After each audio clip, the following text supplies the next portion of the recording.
Italy समोर आव्हान उरुग्वेला हरवण्याचं, इंग्लंडसाठी कोस्टारिकाची लढाई प्रतिष्ठेची.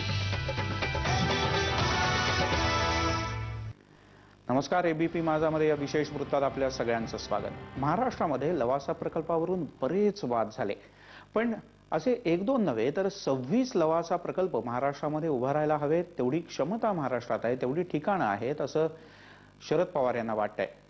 आणि हे सगळं सांगताना शरद पवार यांनी आपलं हे स्वप्न जे बोलून दाखवलंय ते पुण्यामध्ये बोलून दाखवलंय. काय म्हणाले शरद पवार आपण सविस्तर पाहूयात.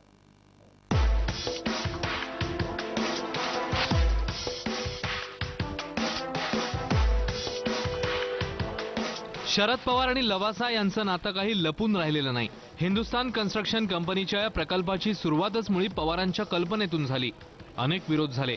पवारांच्या या प्रकल्पातल्या इंटरेस्टवरून काही हितसंबंधांची चर्चा झाली, पण तरी पवार अजूनही लवासासारख्या प्रकल्पांचं समर्थन करतायत. I was told for every Saturday, Sunday, at least 10,000 people go and visit.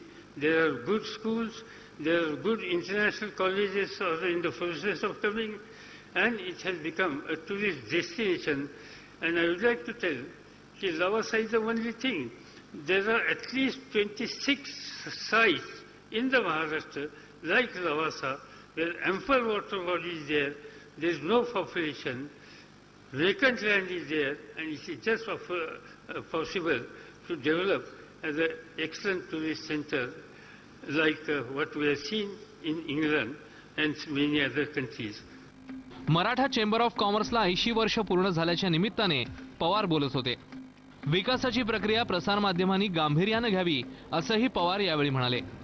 आम्ही पाहिलेलं आहे लवासामध्ये, आणि त्याचं जे भलामण करतायत की तिथे आता पर्यटक येतात, तिथे शेजारी लोकांना पिण्यासाठी पाणी नसतं.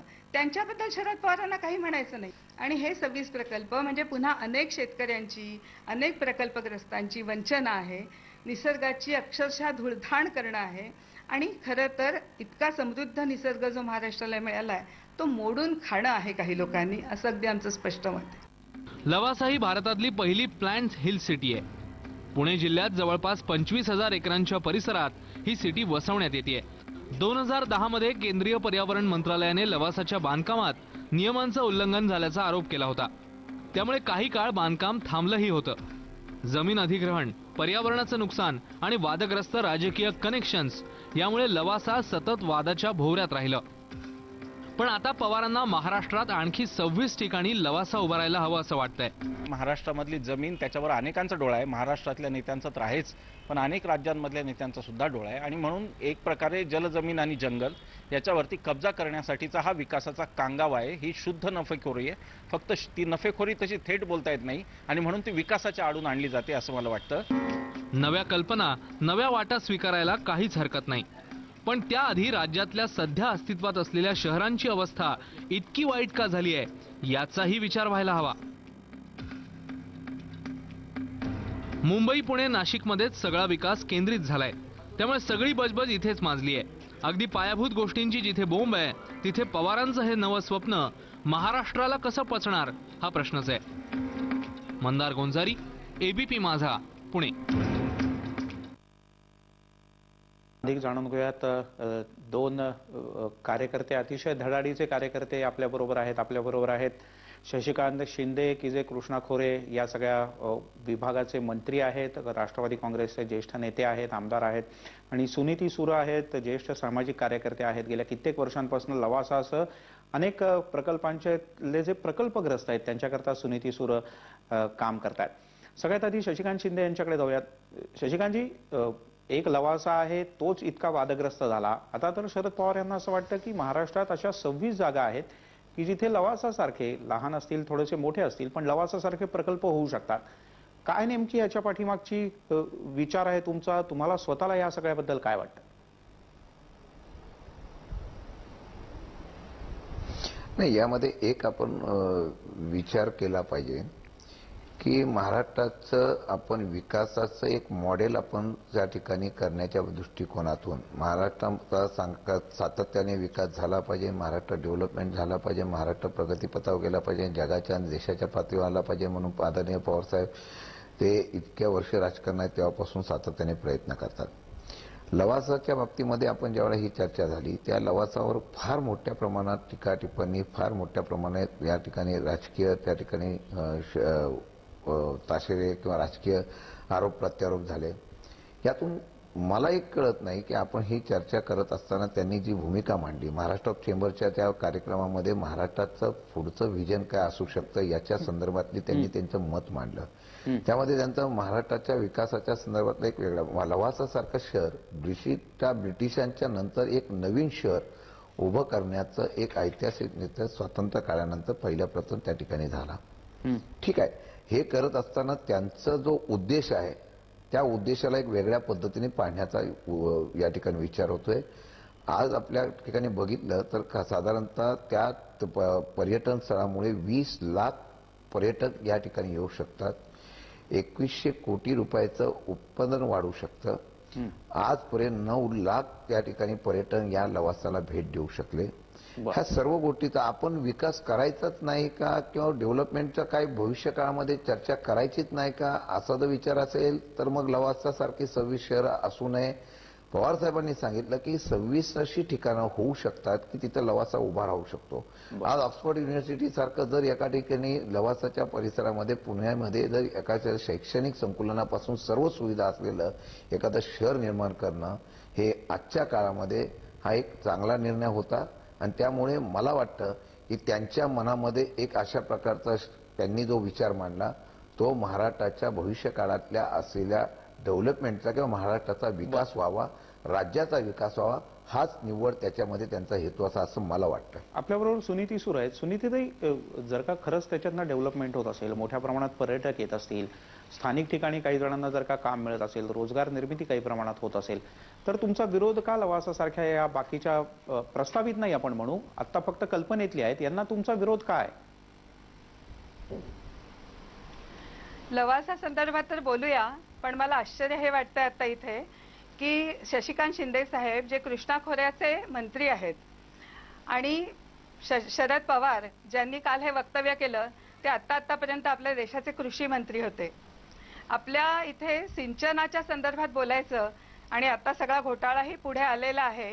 चितळे समितीने जे काय ताशेरे ओढलेले आहेत त्याच्यात आत्ता तपशिलात मी जाणार नाही, पण साधे 2-3 प्रश्न आहेत माझे की एकतर आपल्या महाराष्ट्रामध्ये पाण्याच्या नियोजनाचे काही निकष आहेत.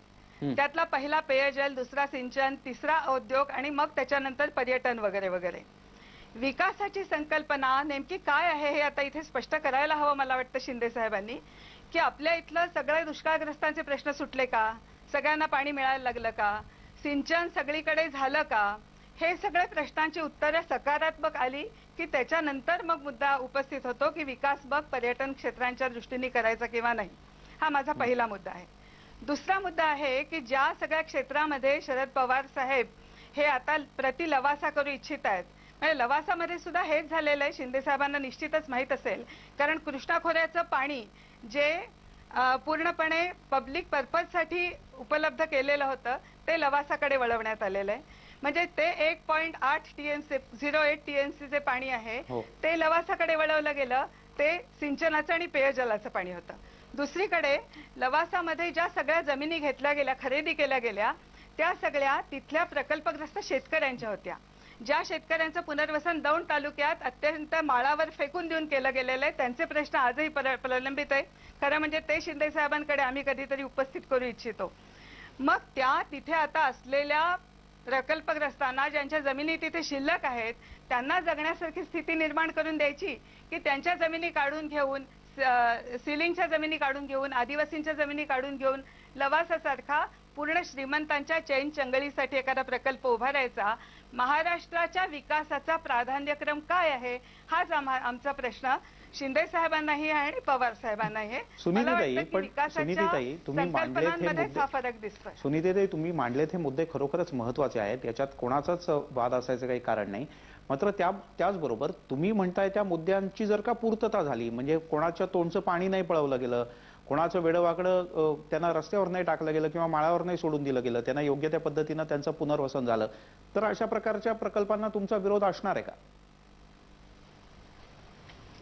दुर्दैवाने आपल्याकडे कोयनेपासून पवनेपर्यंत आणि टाटा म्हणजे 100 वर्षांपूर्वी जे धरण झालेलं आहे तेव्हापासून आता शिंदे साहेब ज्याच्यात लक्ष घालतायत अशा आमच्या सातारा जिल्ह्यातल्या वांग मराठवाडीपर्यंत अगदी उरमोडीचे प्रकल्पग्रस्त असो कुठलेही म्हणजे कृष्णा खोऱ्यातल्याही प्रकल्पग्रस्तांचे प्रश्न पुनर्वसनाचे सुटलेले नाहीत.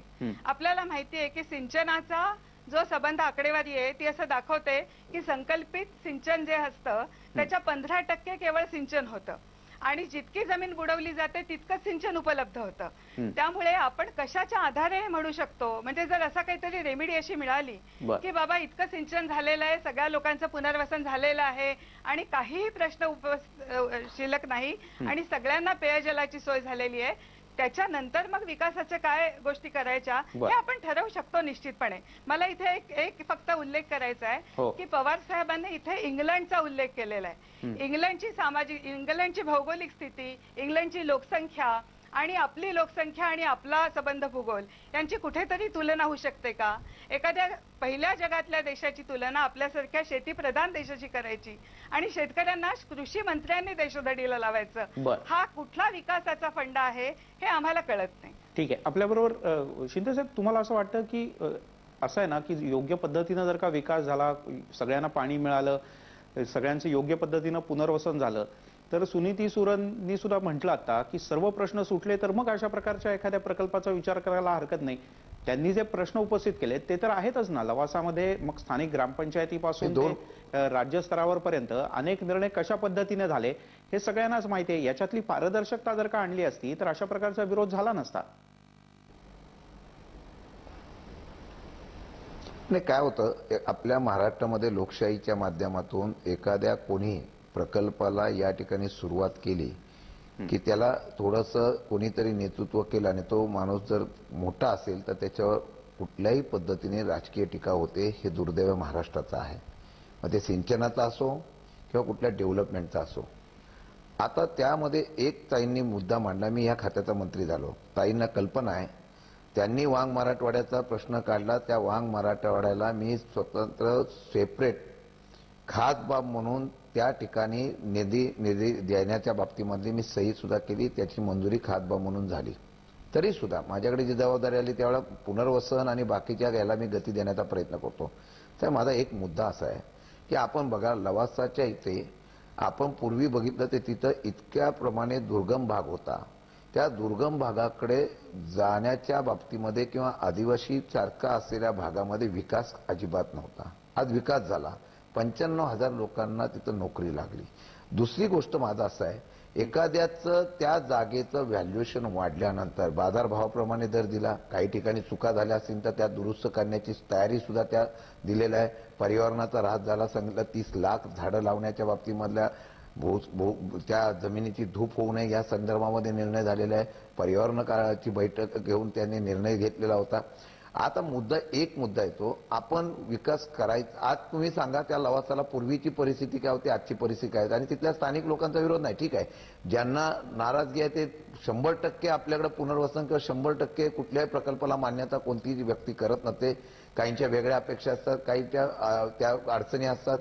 त्याला पूर्ण करत असताना मग 5-10% लोक काही विरोधाच्या भूमिका घेत असतात. त्यावेळेला मग सुरताईंनी नेतृत्व करतायत त्या लढतात.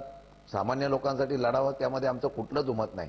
पण शेवटी महाराष्ट्राचं कुठेतरी आपण या ठिकाणी विकास करणार. आता मी एक उदाहरण म्हणून सांगतो. ताईंनी मला सांगावं ठीक आहे एखादा मोठा मेगा प्रोजेक्ट आला म्हणून त्याच्यावर फार मोठा मेगा प्रोजेक्ट होतं मग याच्यात काहीतरी भ्रष्टाचार असेल.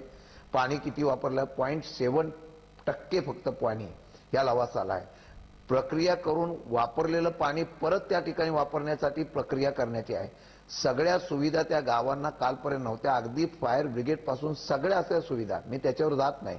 पण मला एक सांगावं ह्या प्रकल्पाची मंजुरी घेत असताना जे काही त्रुटी असा तुम्ही आरोप करता. आज महाबळेश्वरचं उदाहरण सांगतो.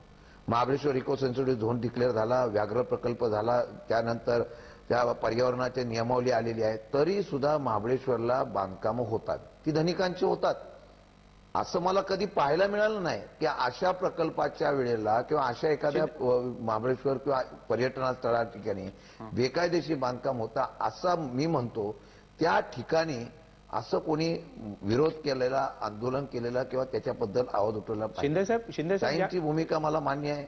जर त्यामध्ये आजही माझं म्हणणं आहे की ताईंना वाटत असेल की या लवासाच्या मधल्या काही ठिकाणच्या शेतकऱ्यावर अन्याय झाला असेल, मी स्वतः पुढाकार घ्यायला तयार आहे, त्यातून मार्ग काढायला तयार आहे.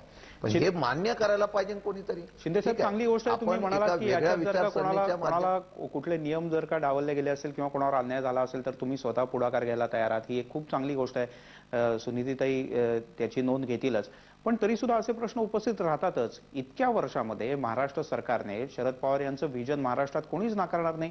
इतक्या वर्षात महाराष्ट्र शासनाने अशा प्रकारच्या योजनांचा का नाही विचार केला? मधल्या 10-15 वर्षांच्या काळात अशा प्रकारच्या योजनांचा विचार का नाही केला? दुसरा प्रश्न, एवढे चांगले प्रकल्प राबवत असताना जी मुळात वर्षांची शेकडो वर्षांची शहरं आहेत, पुणे, मुंबई, नाशिक किंवा अन्य शहरं असतील, त्याकडे का मोठ्या प्रमाणात दुर्लक्ष होत आहे? तिथे सुद्धा बेसिक सुविधा का राज्य सरकार अजून पुरवू शकत नाहीये? त्याच्यात का कमी पडत आहे? एक छोटासा ब्रेक घेऊया, लगेचच परत येतोय. पाहत राहा एबीपी माझा.